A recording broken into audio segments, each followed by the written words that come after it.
The NFL regular season is wrapping up, but there's still time to get in on the action with FanDuel, America's #1 sportsbook. Right now, new customers get $150 in bonus bets guaranteed when you place a $5 bet. That's $150 in bonus bets, win or lose. The app is so easy to use, and there are so many different ways to bet, like live same-game parlays. Find bets in the new Explore tab. Make a parlay in the Parlay Hub, the best way to find popular parlays, and more. So visit FanDuel.com/247 and make your first bet a layup. FanDuel, official partner of the NFL. Must be 21 plus and present in Arizona, Colorado, Connecticut, Iowa, Illinois, Indiana, Kansas, Kentucky, Louisiana, permitted parishes only, Massachusetts, Maryland, Michigan, New Jersey, New York, Ohio, Pennsylvania, Tennessee, Virginia, West Virginia, or Wyoming. FanDuel is offering online sports wagering in Kansas under an agreement with Kansas Star Casino, LLC. First online real money wager only. $10 first deposit required. Bonus issued as non-withdrawable bonus bets that expire 7 days after receipt. Restrictions apply. See terms at sportsbook.fanduel.com. Gambling problem? Call 1-800-GAMBLER or visit fanduel.com/RG in Colorado, Iowa, Michigan, New Jersey, Ohio, Pennsylvania, Illinois, Kentucky, Tennessee, and Virginia. Call 1-800-NEXT-STEP or text NEXT-STEP to 53342 in Arizona, 1-888-789-7777, or visit ccpg.org/chat in Connecticut, 1-800-9-WITH-IT in Indiana, 1-800-522-4700, or visit ksgamblinghelp.com in Kansas, 1-877-770-STOP in Louisiana. Visit mdgamblinghelp.org in Maryland. Visit 1-800-GAMBLER.net in West Virginia, or call 1-800-522-4700 in Wyoming. Hope is here. Visit gamblinghelplinema.org or call 800-327-5050 for 24/7 support in Massachusetts, or call 1-877-8-HOPE-NY or text HOPE-NY in New York, or visit oasas.ny.gov/gambling. Standard text messaging rates apply. Sports betting is void in Georgia, Hawaii, Utah, and other states where prohibited.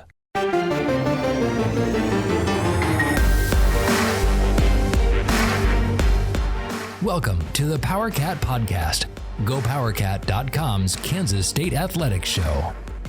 Make sure you're subscribing to our show at Apple, Spotify, Amazon, or wherever you get your podcasts. Now, from the GPC studios, here's your host, GoPowerCat publisher, Tim Fitzgerald. Welcome to another edition of the PowerCat Questions Podcast. Tim Fitzgerald. Old crew's here, by the way. Zach Carlson, Cole Midnight Carmody, and Ryan. I'm off work. No, Fitz, I didn't get fired. Gilbert. Not yet. Not yet. Give him time. We're all assembled here with 3 dogs who are all sacked out, I think. We're sponsored by The Fridge Wholesale Liquor. Get into The Fridge whenever you're in town. Make sure you say hi to Kevin and the gang right there at the corner of this and that in the town in which we live. And our segment sponsors are Tanner's and the High Low.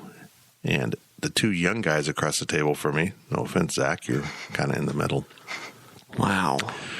You're about ready to touch 30. We still got more than a year. I know. Yeah, that's why I said you're about ready. But you 2 were supporting one of our segment sponsors last night. Indeed. Watching the Would have been better with you and Zach. Yeah, I know. Everything's better with me. I get it. But he added me too. I put you in there. I don't really agree with that part. But, yeah, it would have been great if my back would cooperate. But I'm old. They stayed out until after 1 o'clock, Fitz. On a Monday night? On a Monday night. We were home by around 12. Nah, you got not check, and that's a while. Not according to my red receipts. Yeah, he from texted Gills. me like one. Is like, you forgot to slot your article. I was like, oops. Yeah. And then Fitz set his for June 30th, and I'm just like, it's 1 a.m. I'm just like, guys, I don't know what are we how doing? I did that. I don't have any clue how I would have done that, but I do a lot of weird things in our admin, but it is now on the website, so I fixed it. Hope everyone's doing well. Hope you had a good weekend, extended weekend. I've decided, guys, that I think we'd be better as a society if we had 3-day weekends every week. Don't you? We'll all pitch in a couple extra hours of work. Not me, because I do whatever I want. Do it all. And we'll just take that Monday off every week. Especially when the next day is Tim Fitzgerald's birthday. I know. And flags are at half staff. Not because of the flags, it's more the half staff honors me. So there we go. Zach's over here. Let's get going with your questions from Wabash Station. I'm still a little groggy this morning. And we're all stoned on Benadryl. Things are getting wild. Midnight is the answerer this segment, and Brian Gilbert is the question asker. Good Lord. Let's hope this gets better. From Adam K63, in regards to the selection committees in basketball and baseball, is there an inconsistency on how they select teams that are on the bubble? Cole. I mean, this is not necessarily just a baseball question, so I think everybody should have an opinion on this. But, yeah, I mean, to answer the question, yes. I feel like I tweeted this out, but I thought the NCAA College Football Playoff Committee was bad, and I thought the NCAA Tournament Basketball Committee was bad until I watched the NCAA Selection Show for baseball, and I realized they were the worst of the three. So, yeah, I don't understand. We'll talk about baseball here in a little bit, I'm sure, but I don't understand the selection process, really. I think it just goes to show how flawed the NCAA is as a whole, quite honestly. If you want to go on your K-State not making the tournament rant now, you can go for it. Well, there isn't a specific question about K-State not making it, so ladies you guys and gentlemen, here's Cole Carmody. So let's just say that He's loading up. There's a lot of people who think that, oh, woe is us, we're K-State, woe is us, we'll never get anything done because of we're K-State. And quite honestly, I hate that attitude. And it is something that is prevalent, and I understand it. But for baseball, especially this year, there's absolutely no reason that anybody should have that attitude, because this was the best team that they have had talent-wise since 2013. And individually, this is a team that is going to have Major League Baseball players on the roster, which nobody from 2013 is still playing professional baseball, at least at the Major League level. So as far as individual talent goes, this is one of the most talented teams that K-State has ever had. And the fact that they weren't even considered within the last four out is just ridiculous. I mean, I think people have agreed with me on that statement, but I put in one of my articles that if Fairfield, a team that is 37-3 but only played teams in the MAAC, gets in over K-State, then every single person on the NCAA selection committee should be fired and never allowed to evaluate talent again. And I fully believe that there's absolutely no reason that K-State shouldn't even be in consideration. The fact that they weren't in consideration just goes to show how flawed the whole system is. Teams got in because they're in the SEC. Teams got in because they're in the ACC. There's no ifs, ands, or buts about it. The NCAA has coastal bias on the West Coast and on the East Coast. And because K-State's in the middle, they didn't even get a chance. And quite honestly, it's absolutely ridiculous. Here's my thing in assessing college baseball. You've got a selection committee for football, or however they do it. It's not a committee. Anyhow. But we've all seen the football teams. We can turn on our TV any day and watch any team we want. Same with basketball. You can assess, we all spend an excessive amount of time sitting around watching college basketball tournaments, conference tournaments, and different games through the year. I almost got the impression that the committee isn't watching baseball. That they just kind of are looking at pieces of paper. And it struck me that there just seems to be a level of ignorance in there. And I'm going to grant them this, that this year was exceedingly more difficult than usual probably to assess teams, because roughly half the conferences only played conference games. So there seemed to be, and I mentioned this in my daily delivery, there seemed to be an effort to accommodate because of COVID there, that, okay, you were restricted to play only conference games. We're not going to hold that against you. But Kansas State, you lost all your non-conference games and had to reschedule with any team that you could possibly find to have non-conference games. I'm sorry. That hurt you. It just didn't make sense to me. Now, look, K-State had some bad losses, and I'm not going to argue that they belonged in the tournament because, Cole, I don't know. I'm just as ignorant, apparently, as a lot of the people on the committee.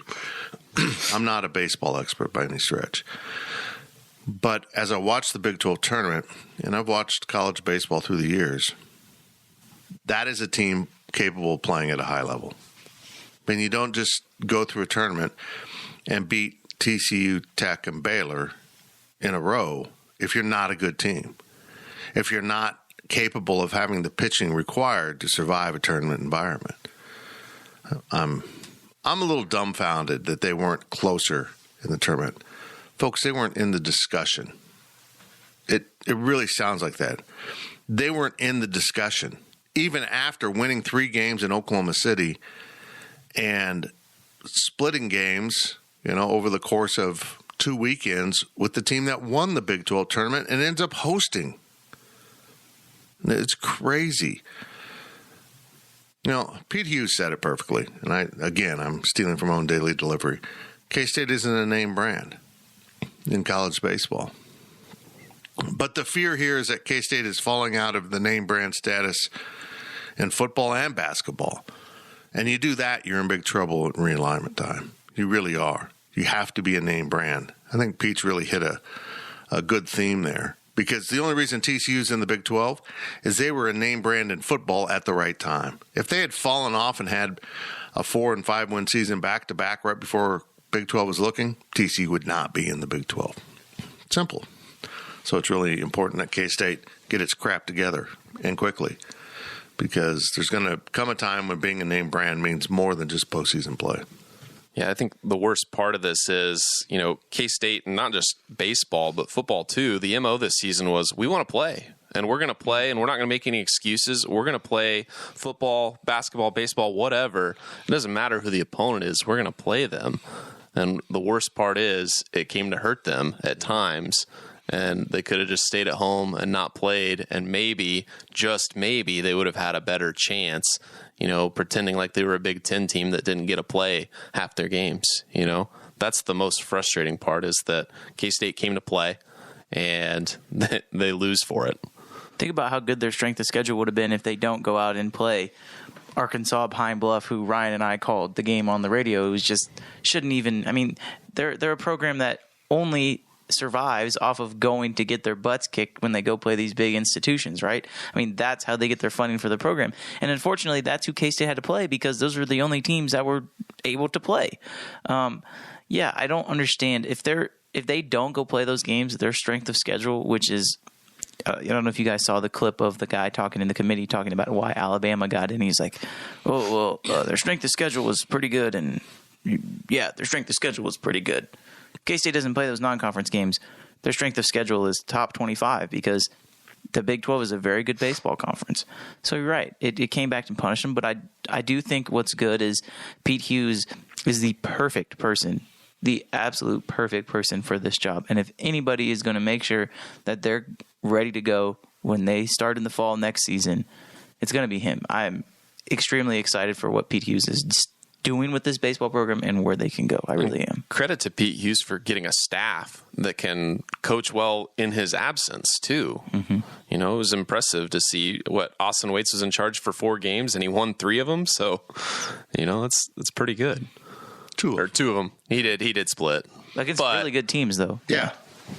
But 2 out of 3 against TCU. Yeah. So, and I think Pete Hughes is ideal to pick up the mantle of this cause, because Pete's a Boston brawler. I mean, and K-Staters love that. That's part of why K-Staters loved Frank Martin, was he'd fight for him. He'd fight for the cause, fight for the colors. And Pete will do that too. But I think more than that, he's going to react to this and maybe make sure with scheduling this doesn't come up again. And, as he pointed out, just because of who K-State has traditionally scheduled in the non-conference, falling within the realm of conferences that didn't play non-conference games, like Nebraska, Omaha, or Creighton, or whoever else you want to list off, Nebraska. It just really hit K-State harder than others, but also the simple fact that we're located in a region of the United States where you can't just drive a few extra miles to go play another Southern team or another East Coast team.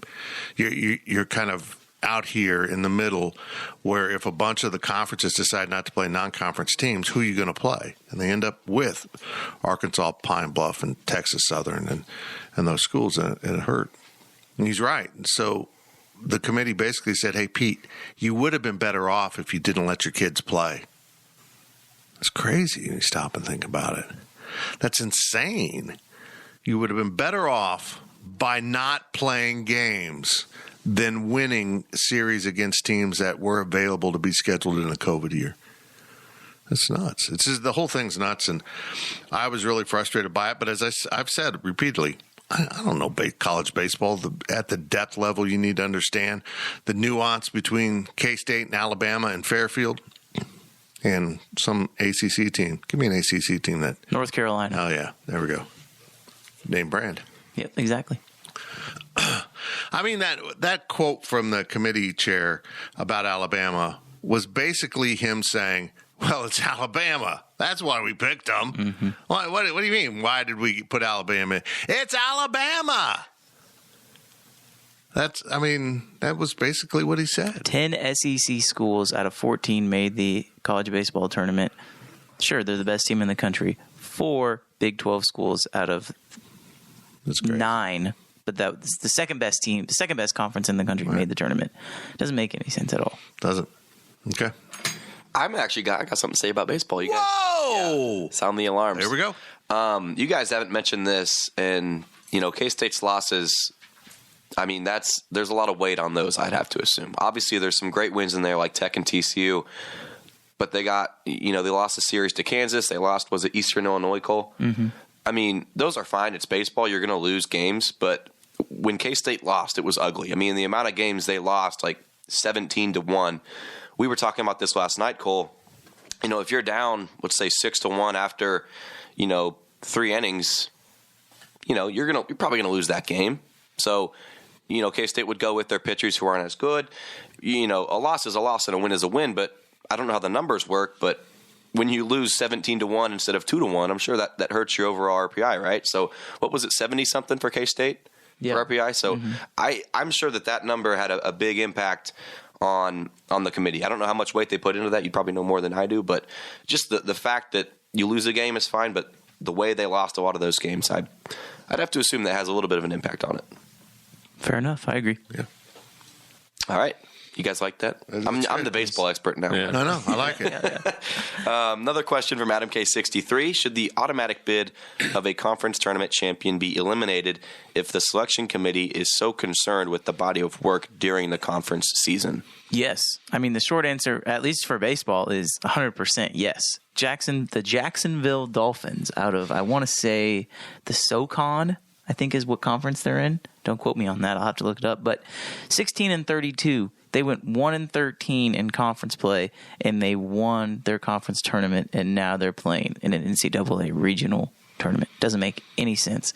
For baseball especially, the body of work is more important than 5 games at the end of the season. If you want to make the argument for basketball, sure, because that's the type of tournament that it is. You win and you advance. You lose and you're done. It's not like that for baseball. You have double elimination in every single postseason format except for the super regionals, and even then you have to lose twice. Except for the championship game in the Big 12, right? Except for that. No sense. Well, I mean, I think it does. I mean, you're playing 6 games. You're never going to play 6 games in 5 days, 4 days, ever. So it's strange.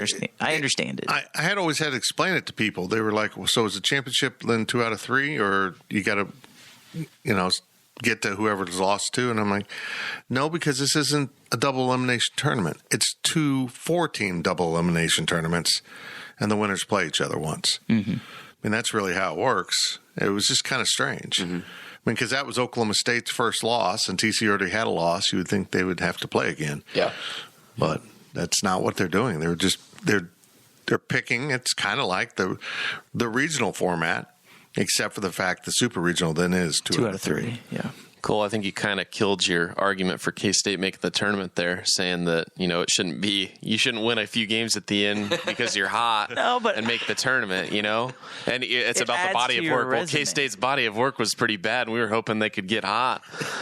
I make it based off of a few games without winning, even winning the auto bid. I mean, yeah, it was nice to see K-State get hot, and I think that they should. I mean, I think that being hot at the end should get you a little bit more credit than maybe RPI and strength of schedule. But I'm annoyed by tournaments determining a league champ. I just am. I always have been.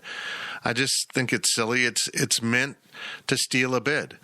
Okay, we had an upset in our tournament. Someone got in that didn't belong in, and now this team that didn't get in because they belong in still gets in. We stole a bid. We stole it from someone worthy of being in the tournament. Right. That's the problem. Yeah, I'm not a big fan of it at all. I think it just exists to add to your resume. I mean, you look at it for college basketball, it's the same way.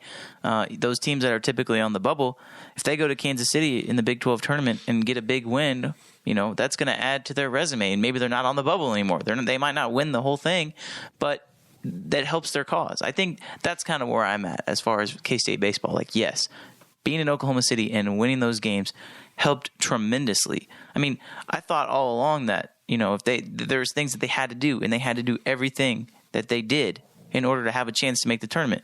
Ultimately, they didn't make the tournament, and, I think I've made my opinion pretty clear that I think that was a mistake. But I think the overall complete resume, not just the tournament resume, should be examined, and unfortunately for K-State, that just wasn't the cause. Well, Fitz, going back to the conference tournaments, they're all about money, obviously. No one's going to go watch if it's just a random tournament with no real, prize at the end.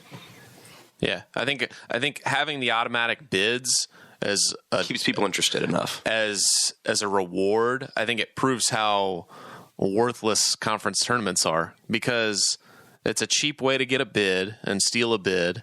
And if you get rid of that, well, what are we playing a tournament for if we're just going to do the regular season? It's kind of a money grab. You need something at the end, but I think it's outdated from a time where there were no at-large teams in tournaments. You had to win your conference tournament to make the NCAA tournament. Well, it's not for. I would make the argument too that, I mean, teams that are quote unquote on the bubble need conference tournaments. I mean, you look at what happened in the SEC, right? That have done almost everything they need to get in. They've earned it, but not quite yet throughout the course of the season, as opposed to a team that has a losing record that steals their tournament and gets in. Because when you're in a non-Power 5 conference, in basketball or baseball for that matter, I mean, you talk about money and TV deals. Well, people aren't watching those games anyway. I mean, they air on ESPN Plus, or they air on ESPN3 when that used to be a thing, right? So, yeah, I mean, people aren't necessarily watching this. It just saves a way for those teams to say, oh, well, we can still make the big dance. We just have to win these last games, because if they don't, then their seasons are over. So, yeah, I mean, I don't really understand it for the smaller conferences. I think conference tournaments for the bigger schools, I think, are really good, because I do think that they help prepare you for the postseason. Yeah, I'm not a fan of conference tournaments. Hey, we've played each other all year long. For the last 2+ months, we played each other. Let's play each other some more. Mm-hmm. I mean, I almost would prefer if there was like a tournament week in the middle of the year, and the NCAA tournament committee assigned people to tournaments. You want to know who belongs in from the mid-majors? Well, here's a mid-major tournament going on right now that's pretty badass. Mm-hmm. Here's a bunch of bubble teams with a month to go in the season. They're all going to play each other and prove who's the best. I think there might be some real value in that. Of course, K-State would get stuck with Fairfield and then be told, hey, you didn't play anyone in your tournament. Does Bruce still have his job if there was no Big 12 tournament in 2017? They don't beat Baylor. That's interesting. Bruce fascinates me because he has perfected the art of going to the brink. Mm-hmm. I mean, without the first four, he's gone. Without that stupid win over Wake Forest, he's gone. It's crazy. Not even the Baylor win. Yeah. It's just crazy to me how close he's come. And I fielded a question from, I think it was Soren Petra one of the times I did his show out of Kansas City. He asked me what will be K-State's record next year in basketball. And I said, well, what's the number that puts Gene Taylor in the biggest pickle? I mean, what is it, 7-11 or, 8-10? 8-10 seems like a good record. But not in the tournament. That puts Gene in a pretty good jam. I mean, that's exactly what he's done to ADs. It's now 3 different ADs if you want to count the interims time. It's just crazy. You want me to definitively save my job? No, we're not going to do that. And we're not going to definitively fail either. We're going to just fall right in the middle, have fun. It's crazy. From El Camino Cat, lightning round. Who will lead K-State football in the following categories next season? And then we'll go one by one. Rush attempts. Darren Sproles. I'd say it was going to be a good answer, but it's going to be an answer. Deuce Vaughn. Yeah, Deuce Vaughn. Actually, yeah, Deuce Vaughn. Yeah. Wait a minute. Someone has to say Joe Irvin, but I'll say Deuce Vaughn. Well, way to put some drama into it. Deuce Vaughn. Deuce Vaughn. You as well, Fitz? Yeah. Okay. Receptions? Deuce Vaughn? Yeah. It's crazy. Are you going to rely on him all that much again? Baby. If Thompson gets injured, then I'll go with Vaughn, but I'll go with Malik Knowles if Thompson's healthy. It needs to be Malik Knowles. Baby. Matter baby. I'm mad at baby. That's who I'm going to say, Daniel and Matter. I'll say him. Yeah. If he stays healthy. Okay. Just based on the offense and last year. Mm-hmm. Sacks. I'm going to say Bronson Massey has a huge year. I love it. I think he's on a mission. Khalid Duke. Okay. I'm going to go boom, Bronson Massey too. Then Pickle. Really? And I don't know why I said that, but I did. That's a bold move. That is You guys bold stir up move. the pile, right? All right. Okay. Tackles. Daniel Green. Guy that runs around, and Jerron McPherson. that's a good pick too. Who else is in the secondary? I'll go Green. Wayne Jones. I don't know. I don't think that's a good pick, but If Wayne Jones leads the team in tackles, something has gone wrong. you're probably right about that. Last but not least, passes defended. Wow. That's a tough one. Because that means they're going to throw at him, though. So Yeah. Oh wait, can I change my answer? Tackles. TJ Smith. We moved on. I'm sorry. Different Answers are locked. different safety. I'll take him for passes defended too. I'll go with Echo Boydo on that. He looks like a guy you'd go after, but not have luck with it. Julius Brents. Echo. So is that Boydo. your answer? Okay. I just thought you were. I'm echoing you, right? I thought you were echoing Julius Brents. I didn't know. Got very confusing there. From TDE67, has a June camp season ever been bigger for the football program than this year? Oh man, this is enormous. I mean, what has gone on right now in college football with recruiting has so handcuffed a school in an isolated area like Kansas State. It's just been horrible for K-State recruiting. You just don't have a bunch of kids that can easily drive in and do their own thing and see campus. Look, if you're a recruit in Dallas, how many Division I schools can you comfortably drive to on a Saturday just to go check out the campus on your own? And that list doesn't include Kansas State. I mean, it might even include Oklahoma. Just drive up there and do your thing. It's been awful. It's going to be fun to follow, and I hope people will come over to Go Power Cat and follow along as Ryan Wallace and you guys pitch in and cover this, what should be a flurry of recruiting. But Wally's been on top of it, and now it's going to break loose now that we're at June. Thankfully, we could use the content. I know that. I mean, it could get pretty entertaining, and we're going to be covering those camps too. It's going to be like wildfire, I feel like. I mean, not necessarily just for K-State, but all around the country. I mean, we've already seen, I saw on Twitter, I think Wally put something out there about Florida State is hosting a midnight, they hosted like a midnight madness for recruits at midnight. It would have been last night we were recording this. So right as soon as the clock hit 12 o'clock on June 1st, there was recruits on campus, which is one pretty cool way of, dealing with things. But, I mean, there's going to be the dominoes are going to start to fall, and it's going to be interesting to see what happens. Why couldn't you wait till 8 a.m.? Couldn't we all get a night's sleep first? I know this shit wouldn't Black happen Friday. if Bobby Bowden was in charge. He would have been in bed by 10. Black Friday. Got to get in line early. Man, I don't know. I'm not going to go on a campus visit at midnight. Oh, hold on, I would too. From TDE67, what impact of COVID do you see as a positive on K-State sports moving forward? Man, a positive that COVID will bring. This is hard to define exactly. Zoom baseball press conferences, maybe? Yeah. I've talked to Chris Brown, the baseball SID, about continuing Zooming, because my problem with covering baseball on a regular basis is it just exhausts your staff to go out there for a 3-hour game. Got to get there early and stay for post game. And honestly, being able to listen on the radio or watch at home while you're doing other stuff, and then pop into the Zoom was really a valuable tool for us and allowed us to provide coverage for fans that we haven't been able to do in the past. I kind of do believe that Zoom needs to be layered into a lot more press conferences, a lot.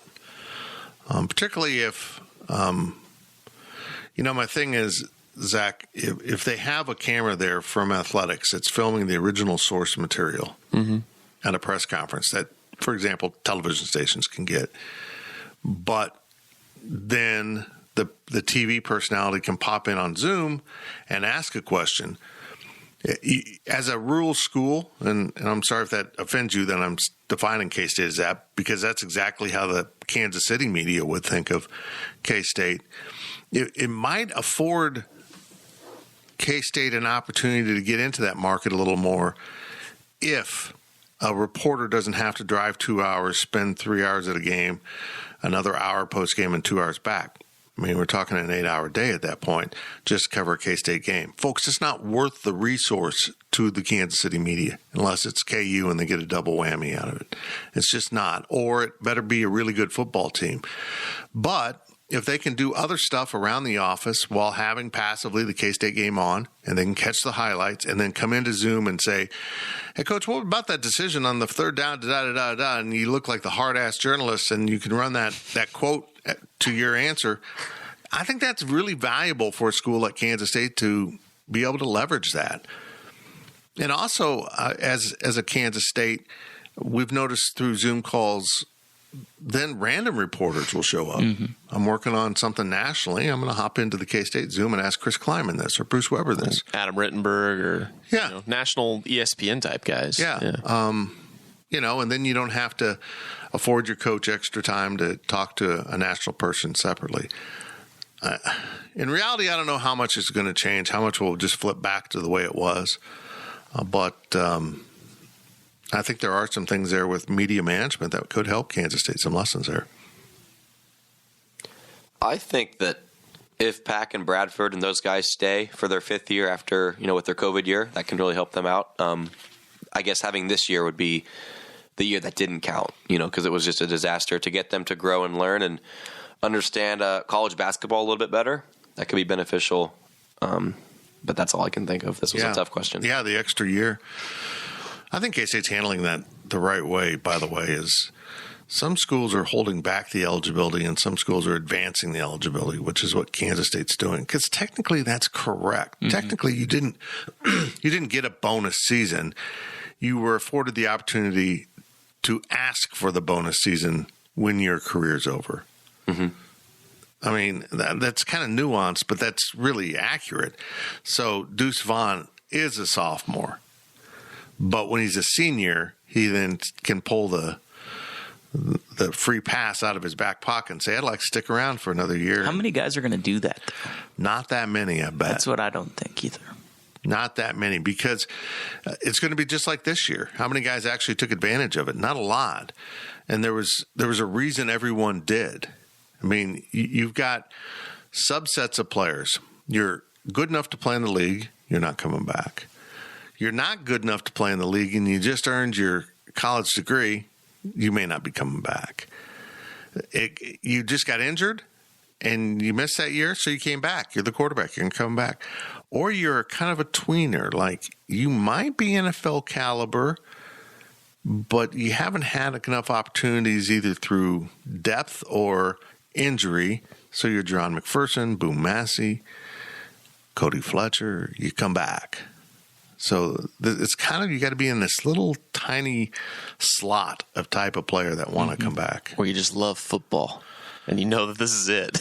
It's a valuable, that's important to say, because that might be true of basketball and baseball, but football, getting your snot beat out of you year after year, you might say, okay, I loved football, but now after 12 years of competitive football, I'm done. My body's done, and I'm not playing in the league, so I'm out of here. But basketball, you may not be the same. Baseball may not be the same. Baseball might really be, well, I'm not good enough to be a minor league player.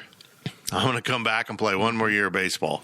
But see, I don't know how. I think that was different because they started that last year. So, like, Cameron Thompson, Chris Ceballos, all those guys that were seniors. You're correct. They actually had their season wiped out. Right. So this was their 5th year, or what, their last super senior year. So those guys won't be able to come back. But I don't know if that. I'm pretty sure it's the same thing, like K-State advanced eligibility. But if those guys that want the extra year can stay eventually. I think in even probably 2 years, mostly 3, you're going to see maybe like 2 or 3 guys a year come back. I don't think that it's going to be as big of a deal as it was this year, I guess, as the guys coming back. I think that most people, I think you're right, Fitz, K-State should, they're doing the right thing, advancing the eligibility, because I think there's not going to be that many guys that come back and say, hey, I have a bonus year. You'll probably have a couple a year. I look forward to the future when 3 years down the road, we're sitting around, why is so-and-so coming back? And Ryan Gilbert goes, because he's still here in 3 years. We're working at Goldsby's. It says, because he had the COVID year. And we're like, oh, COVID, how did I forget? I mean, I'm looking forward to that because it'll happen. In 3 years, someone will come back for a 6 year and will be so confused for a moment and then realize, oh, yeah, there was a pandemic. Yeah. Last question of the first half from TDE67. What football player or position group will benefit the most from a normal summer this year? From a normal summer. Quarterbacks. 100%. Well, I think, quarterback receiver, that relationship, that might have suffered at K-State a little bit, but you'd think it happened everywhere.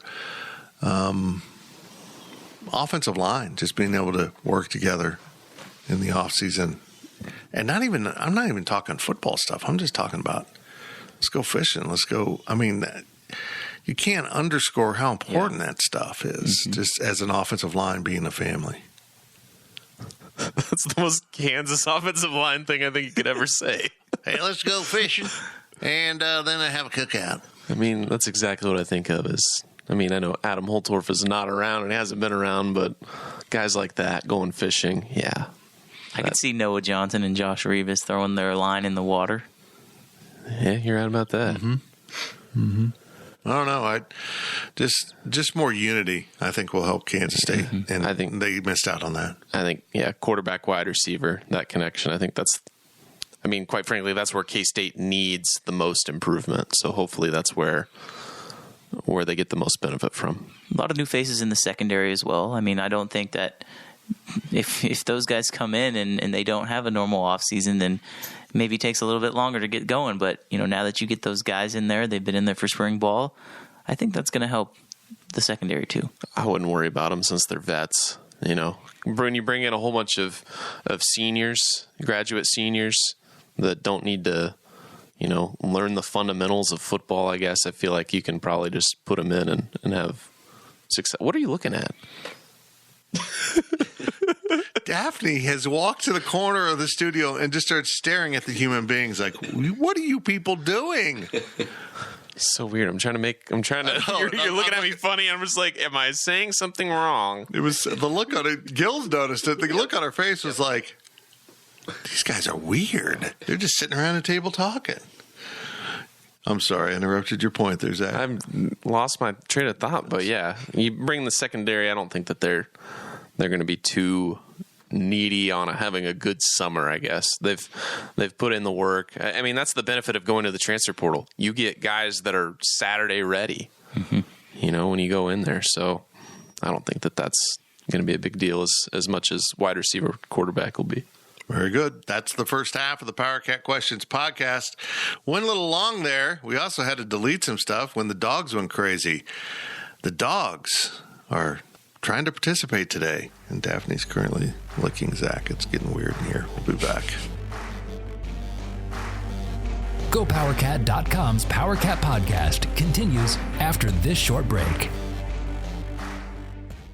Hey, I'm Ryan Reynolds. At Mint Mobile, we like to do the opposite of what Big Wireless does. They charge you a lot, we charge you a little. So naturally, when they announced they'd be raising their prices due to inflation, we decided to deflate our prices due to not hating you. That's right. We're cutting the price of Mint Unlimited from $30 a month to just $15 a month. Give it a try at mintmobile.com/switch. $45 up front for 3 months plus taxes and fees. Promo rate for new customers for limited time. Unlimited more than 40 gigabytes per month slows. Full terms at mintmobile.com. Picture this nightmare scenario. You're hosting friends for the big game. It's neck and neck in the fourth quarter, and suddenly you realize you're out of drinks.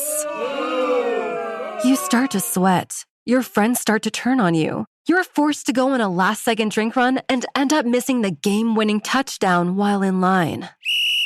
Terrifying, isn't it? Luckily, you can avoid the drama with Drizzly, the go-to app for drink delivery. With Drizzly, you can shop a huge selection of beer, wine, and spirits, then get them delivered right to your watch party. Compare prices across multiple stores in your area, find the best deals on game day drinks, and get back to armchair quarterbacking from, you guessed it, your armchair. Download the Drizzly app or go to drizzly.com. That's DRIZLY.com today. Must be 21 plus, not available in all locations. Welcome back to the Power Cat podcast. Now, let's return to the GPC studios. Welcome back to the Power Cat Questions podcast, brought to you by the Fridge Wholesale Liquor.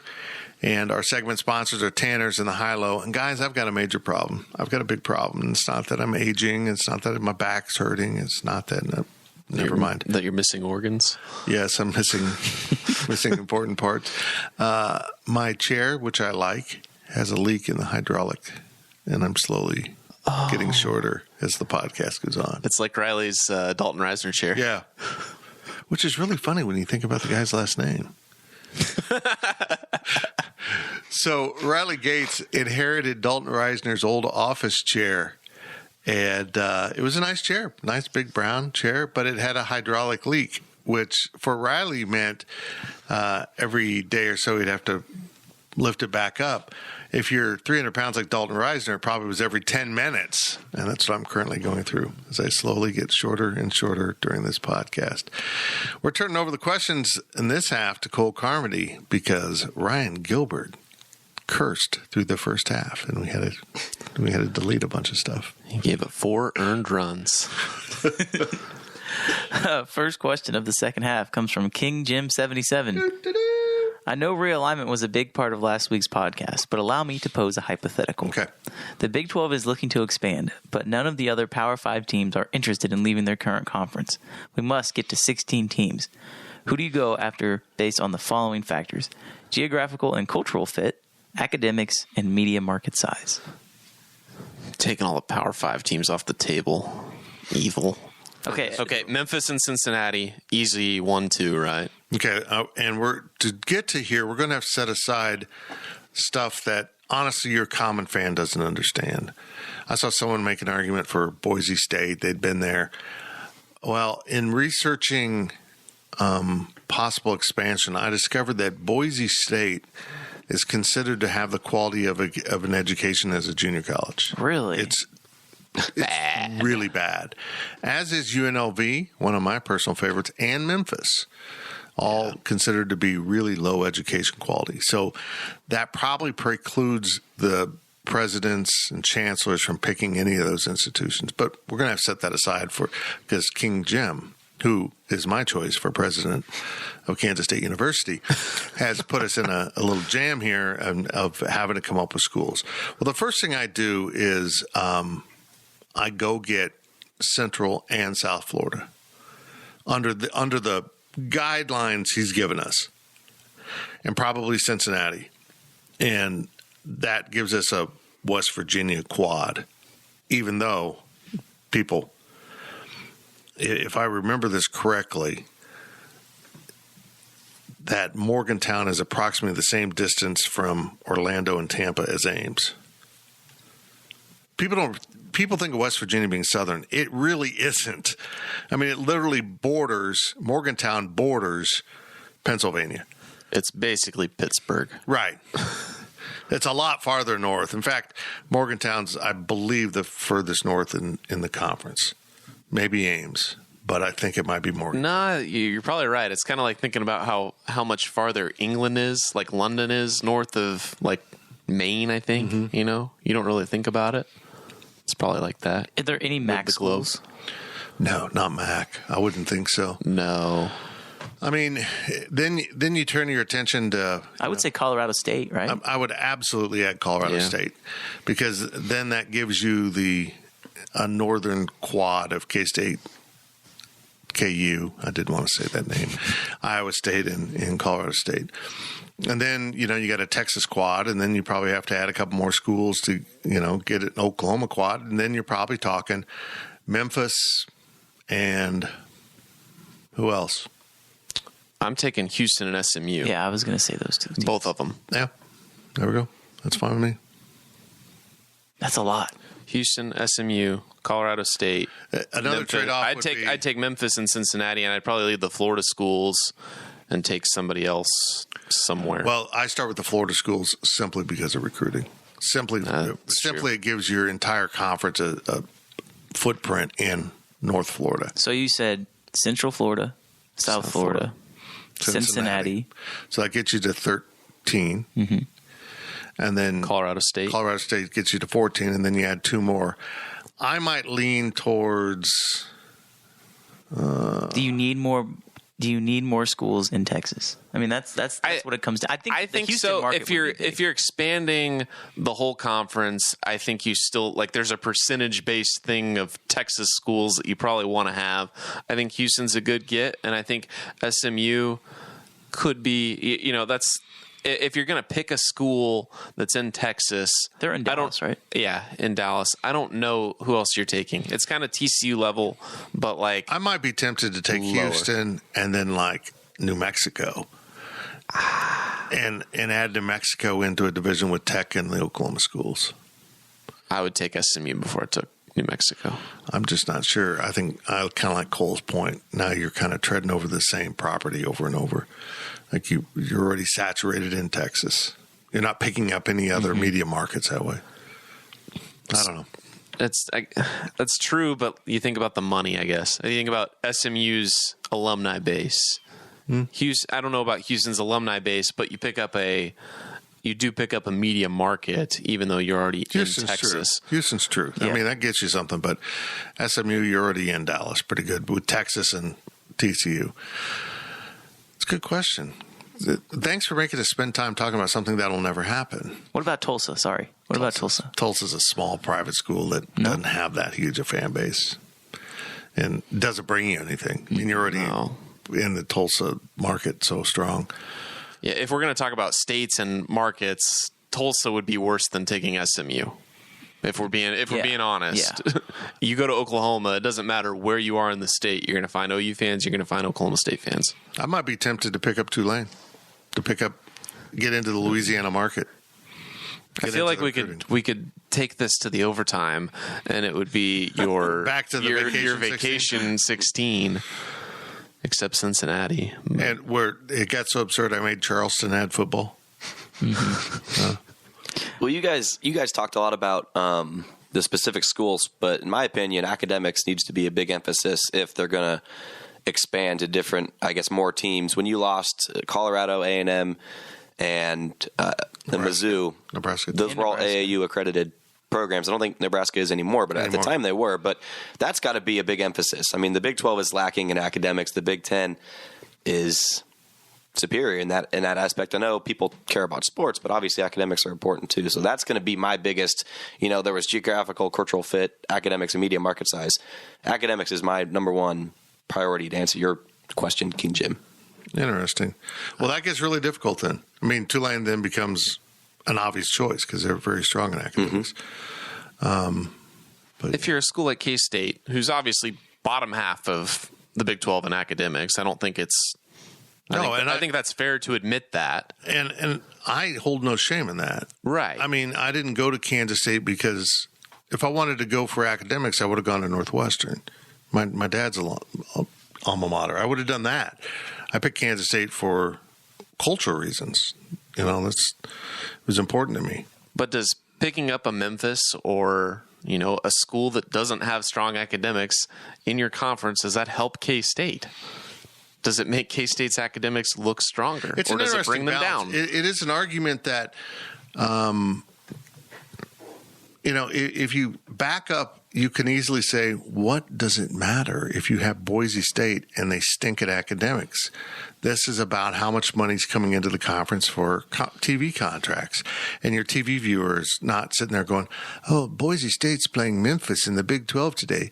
The academics are awful. I'm not watching, PP. I don't know that doesn't happen. But you have that layer of the chancellors and presidents. This is their club, too. And who are we going to invite into our club? It's really pious over in the Big Ten and the ACC to a degree. Certainly the Pac-12. Yeah. I mean, they won't accept any religious school. I mean, that offends me in a lot of levels. I also kind of understand it, but I would put that not to be religion, but private. I wouldn't invite private schools into my conference because Baylor has a huge advantage of not having to turn over anything because they're private. So I don't know. We could talk about this forever. Let's do it. Let's talk about this forever. The next question comes from Ima Rika. If Oklahoma and Texas were to leave the Big 12 in conference realignment, 1, would the Big 12 dissolve? 2, if so, what conference would you like K-State to land in? And 3, would K-State fare better or worse in that conference than in the Big 12? The Big 12 would dissolve as we know it. I mean, now my microphone is... Oh, no. What the hell's going on? Oh, excuse me. That sounded like my back. Okay. The Big 12 would, in all likelihood, just disappear, shatter. But it shouldn't. It's a brand name. I mean, if the other 8 schools or 6 schools, whatever it be, had any CONAs, they would reorganize the Big 12. Now, granted, the Big 12 at that point would become a lesser conference. There's no denying it. Just because you kept the name Big 12 doesn't mean you're still going to be a Power 5, I mean, it's like conference. the Big East. Mm-hmm. Right. But it has a brand name. I mean, in all likelihood, it should be probably the Mountain West that comes apart. And or the Mountain West just merges into the Big 12 and becomes the Big 12. However you want to look at it. It's the better brand name. But yeah, without Oklahoma and Texas, this conference is crap. Just back to everything we talked about, baseball, name brands, viewership, all of it. All of it. You can't get over the fact that Texas and Oklahoma have larger fan bases than anyone else in the conference, particularly Texas, and a larger alumni base that are plugged in. Simple fact. There's no getting around it. And the name brand of Texas is one of those schools like Notre Dame, people around the country like, hey, let's turn it on. That's how it works. But I also contend good sports is good sports. Like academics. Nobody's sitting at home saying, I'm not going to watch this game because it's competitive, but it's 2 teams. They stop and watch the game. If it's a good game, they watch it. If it's entertaining stuff, they'll watch it. But, yeah, it'd be a sad mess. Although, we'd be talking about a road trip to Vegas to cover the UNLV game. Yeah, we would be. See, when you think about if the Big 12 ceased to exist, there's not really a good fit Power 5 conference for K-State to land in. No. Because of slots and because of geography. I mean, if you're talking about empty slots, you'd think the Pac-12. But where's Oklahoma? Well, I guess the first question to answer is, where are OU and Texas going? Because K-State's not going there if those are the Exeters. Because Oklahoma State would probably be paired with Oklahoma. And Texas, I don't think that Texas Tech or TCU or Baylor are going to follow Texas wherever they go. But you'd assume that Texas and Oklahoma are also going to the same spot. So if they're going to the SEC, well, there's no more slots at the SEC. So then you got Big Ten, you got a couple slots. ACC, you got like one slot. Pac-12, you got like 4 slots. Maybe they go to the Pac-12. Maybe, but I don't see them going to the Big Ten. I don't see them going to the ACC. To go to the Pac-12. Yeah.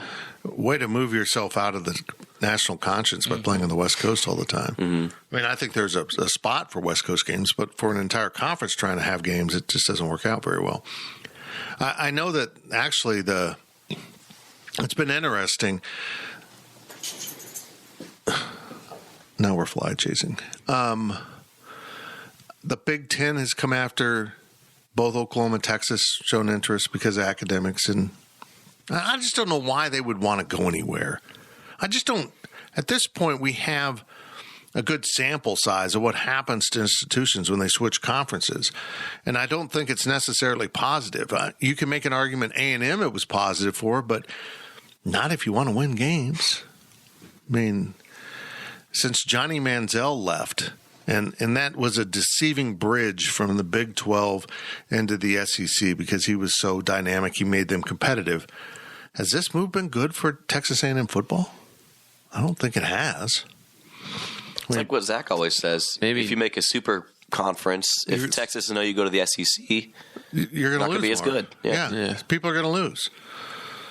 I would say it's neutral. I don't think Texas A&M is any better or worse in the SEC than what they would be in the Big 12. I can make an argument that as bad as on paper, it seems like adding Maryland and Rutgers were for the Big Ten, they brought in new markets and their traditional powers didn't lose games. Mm-hmm.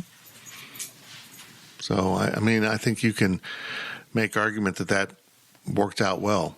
What happens to the Big 12?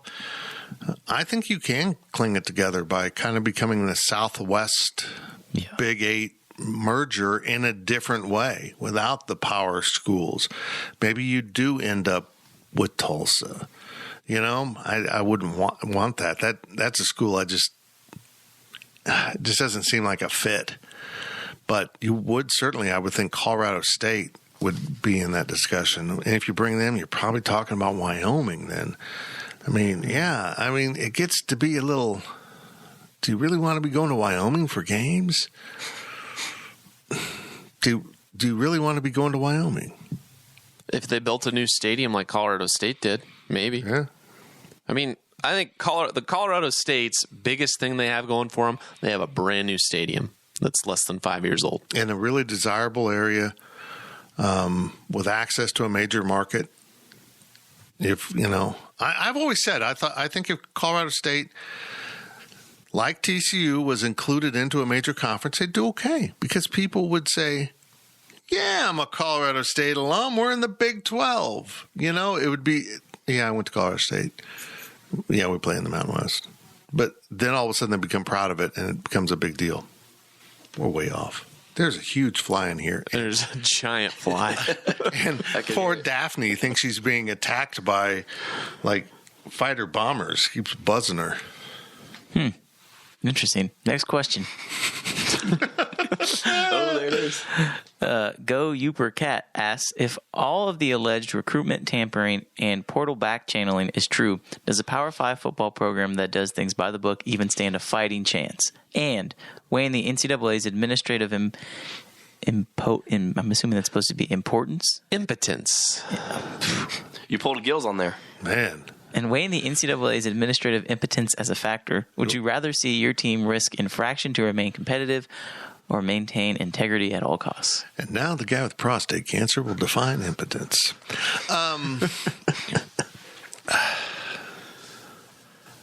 They have opened up such an enormous problem here. There's no way they can manage it. There's no way. There's no way you can manage the level of back channel recruiting that's going on right now, let alone what it's going to develop into. Because I can tell you sure as hell, if I'm a football coach and I've got a kid on my team that came out of a major high school that produces 10 Division I football players, I'm having a little private conversation. Hey, why don't you text your buddies? See who's interested. This is a huge problem. My daily delivery on Wednesday is about what's going on with KU in Buffalo.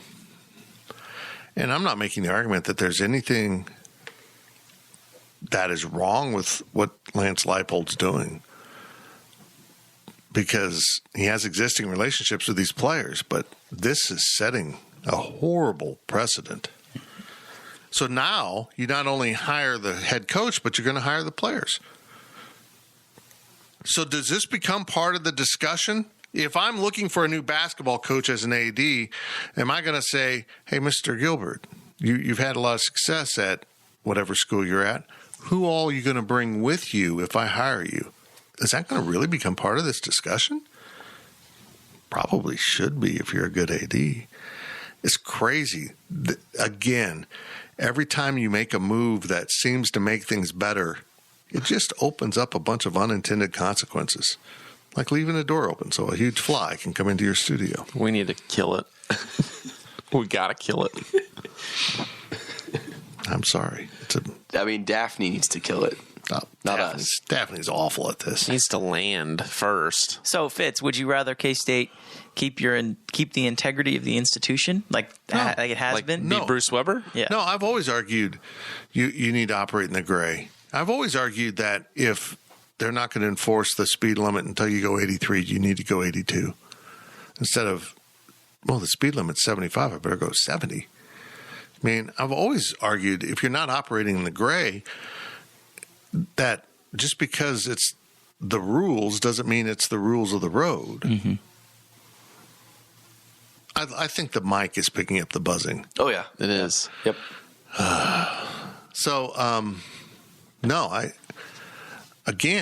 I think Chris Kleiman needs to hire a full-time portal recruiting expert and a scouting staff that is literally going to do what? This was something we put up Josh Pate's thing on the transfer portal. And it's really interesting because now lesser schools, I don't mean that to be demeaning, but non-Power 5 schools are afraid that you are scheduling us just to scout our players, to see who you can steal, so that you can have them on a recruiting visit to see what your stadium looks like on game day. And that, we've got a great sophomore running back that you would love, so you've now scheduled us so he can see what it's like to come to Baton Rouge on game day. That's a real, probably, fear of those smaller institutions. I get the argument, but you know what's happening right now in college football? Games are being scheduled 5 years in advance. It doesn't matter. Not with those lesser opponents. They're kind of 1 or 2 years out a lot of times. There's a lot of that. I mean, at least the Nevada game has been on the schedule for some years. Of that. There's a lot of game, and maybe that's what needs to happen is these smaller schools, if you want to prevent this, just say, we'll schedule games, but we're going to schedule them early. So you can't get you don't. For basketball, more of a worry, though. I guess maybe basketball, sure. But at least for football, I don't see it as big of a problem. I know. And it's preventable. I know this. I wouldn't, if I had a young, talented, non-Power 6 basketball program, there's no way in hell I would let Scott Drew put me on his schedule, because he'll recruit you in the handshake line. So will Bill Self. It's been well documented. He's done it. Look at some of the players that they've gotten from teams that they have played. Oh, how'd that happen? Look, that has now been approved by the NCAA, basically. I mean, the coaches will always find the loopholes. They always will. So, buyer beware, I guess. If you're a group of 5 or group of whatever school, I'd insist on a lot more home games. If you're going to schedule people, I think that, if these smaller schools can band together and group together, and if they're wanting to prevent tampering and wanting to prevent people coming, taking recruiting visits and seeing the stadium based on games that your own team went to go play, then yeah, you should probably get some more home games out of it. And maybe you'll see some more power teams going on the road to some smaller schools. But it takes the smaller schools to band together and do it that way. Can you imagine how pissed off Buffalo fans are right now? 6 players so far. There's going to be more.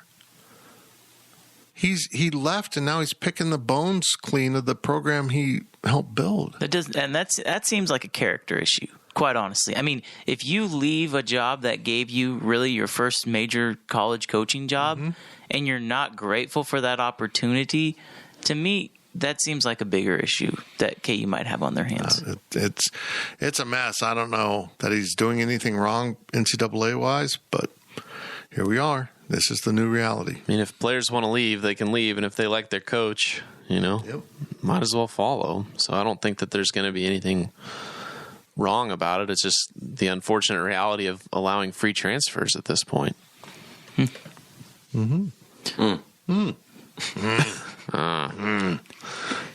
K Byers 03 asks, why do you think the KU brand is more prevalent in Kansas City than the K-State brand, other than proximity? KU basketball is the de facto NBA team of the city. Simple. Yeah. It's the de facto professional basketball team because they have had so much success. It's cool. It's cool to be a KU fan if you bought your shirt at Walmart, and then you can be associated with a program that might win a tournament, the NCAA tournament. That's why. Plus, its proximity is a big deal. I mean, it just is easier for them to get to Lawrence than Columbia or Manhattan, period. So do you think Kansas City is more of a basketball town or a football town? It's a college basketball town. It's an NFL town. It's an NFL town.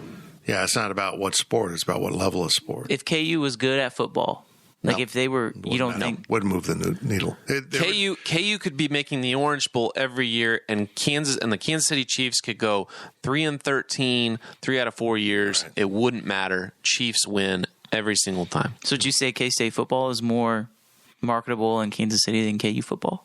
Yes, I do. Because of success. I actually think that's true. That's interesting to me. So that just says that people like winners more than they like losers if you're not an alumni? Oh, absolutely. Yeah, absolutely. I mean, we once had a guy on the staff who cheered for Duke basketball. Whatever happened to that guy? Yeah. But he also picked the Knicks, so I can't explain anything.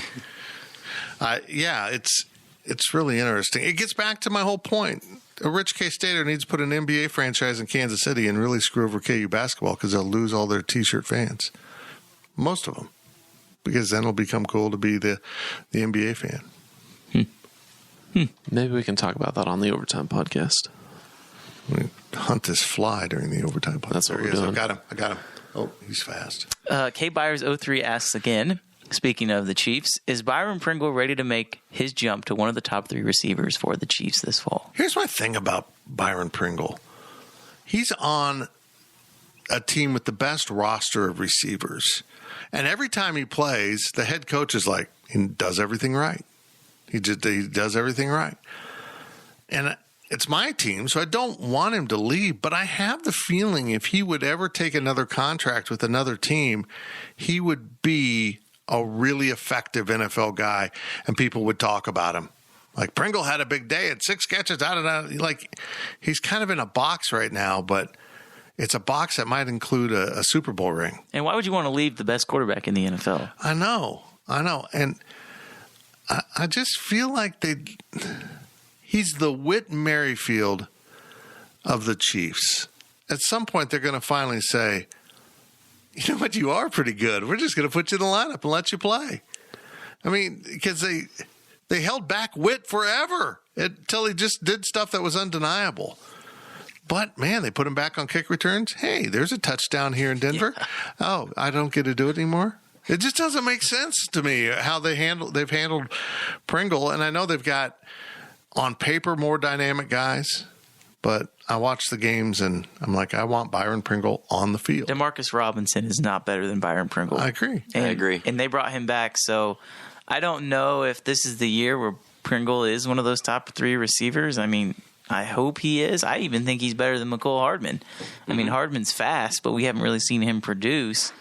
I think Pringle could be right there. I mean, he's an edge guy, right? And the way he blocks is also really, really Amazing. good. And the Chiefs love him for that. So, I mean, I don't know if this is the year he makes it, but I think if he continues to stick with the Chiefs, he's putting himself in good position. So I don't know if he's getting advice from someone, but I can see Byron hanging around the Chiefs for a number of years. And then finally, as he gets towards the back end of his career, he's going to be in an interesting position because his body will still be pretty good. He hasn't played a ton of snaps. And he might be able to get into, like they just raised minimums and all, get into a position where he's going to sign that one final definitive 3-4 year contract worth some hefty millions of dollars and be done, with a fairly healthy body, because he's just played a bunch of football on paper without actually playing football.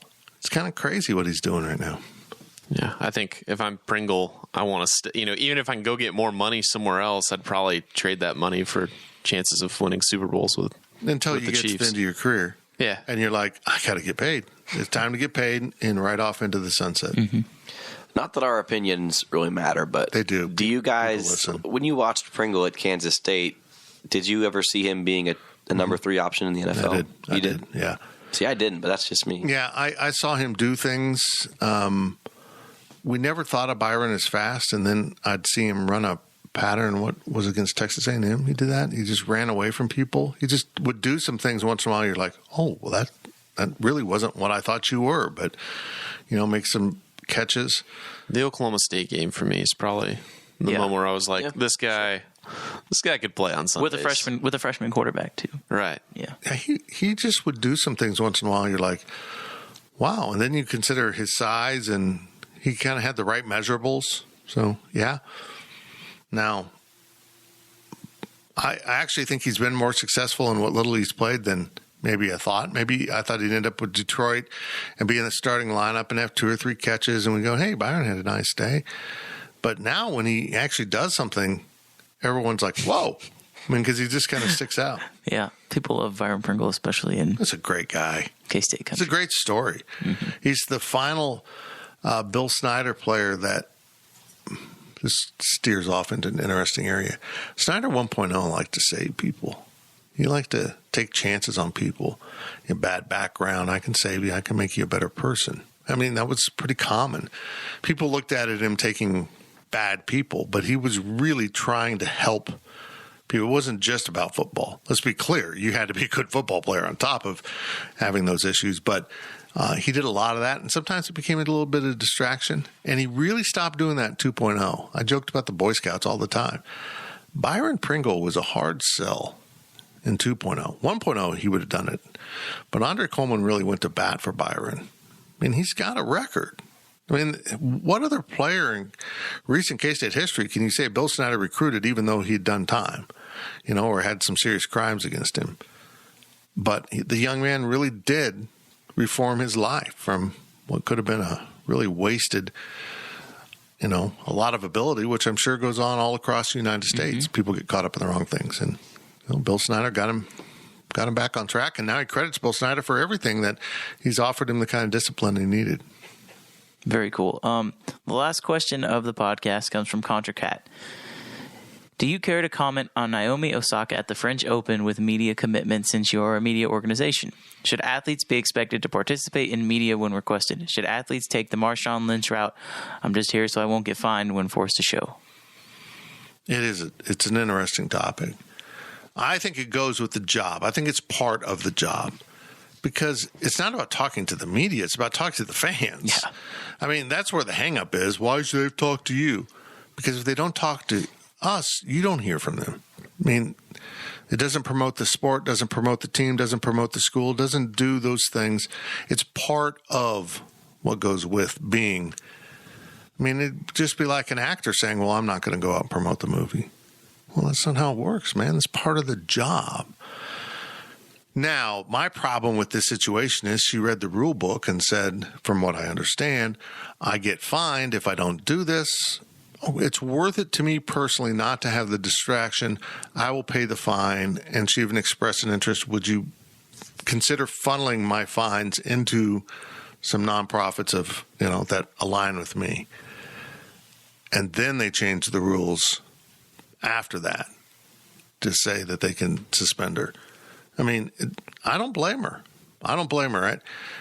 If you're following the rules, even if it means you're not doing something they'd like you to do, but you're willing, for example, if a coach goes into post-game press conference, well, I'm not supposed to say anything. No, coach, you can say whatever you want about the officials. You're just going to get fined, right?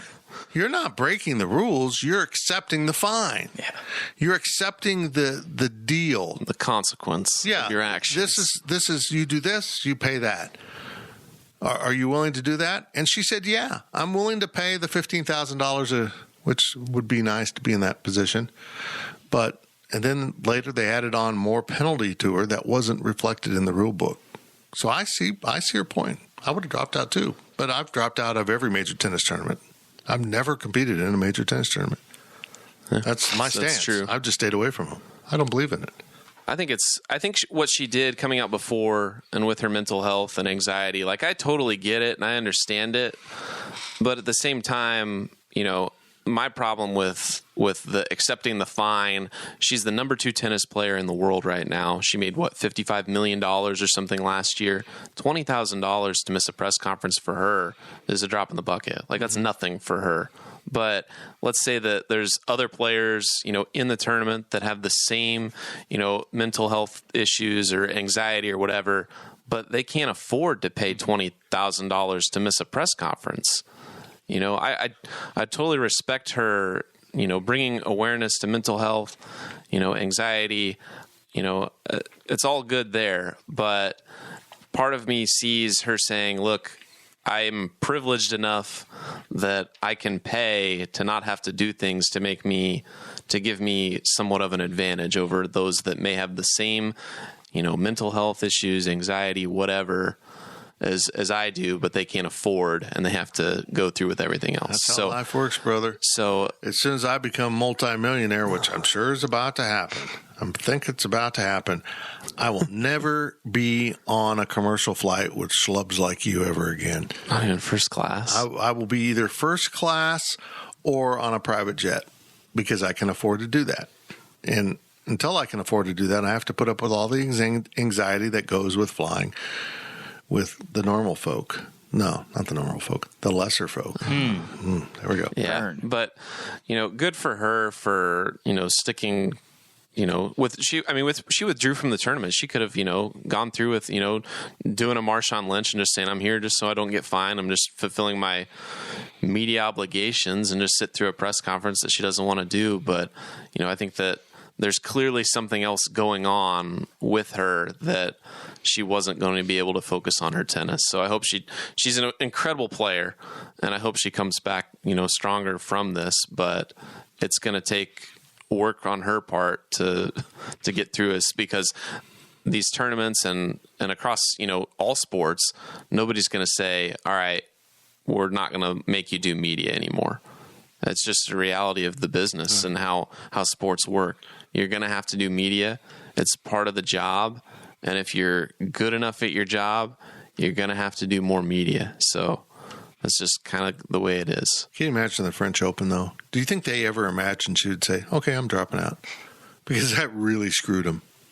I mean, that... See, I see that, but at the same time, if somebody doesn't want to play tennis, tennis, golf, whatever, there's going to be somebody else. There's always somebody else to take your place. I get that, she's big now. If she just dropped out and said, I can't do this anymore, another story would come along. You're right. But, it's not like she's the only person in tennis that could possibly win this tournament. So, and plus she hasn't played well on clay courts anyway, so... I don't know. That's why I never played. That's why you don't play the French Open. Yeah, clay courts. Plus, it gets my white shorts messy. Yeah, that's why I wear black. Never thought of that. Yeah.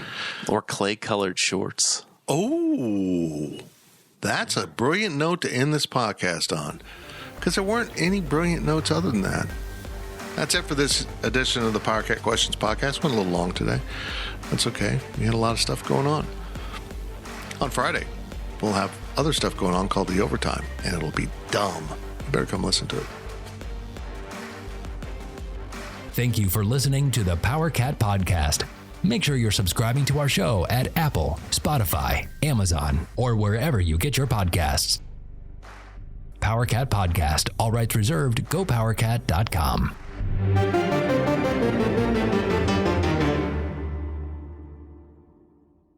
With Blue Link Plus, you can access your Hyundai Tucson Limited remotely. Doors unlocked, temperature set, lost car found. There it is. Get complimentary class-leading Blue Link Plus. Call 562-314-4603 for complete details.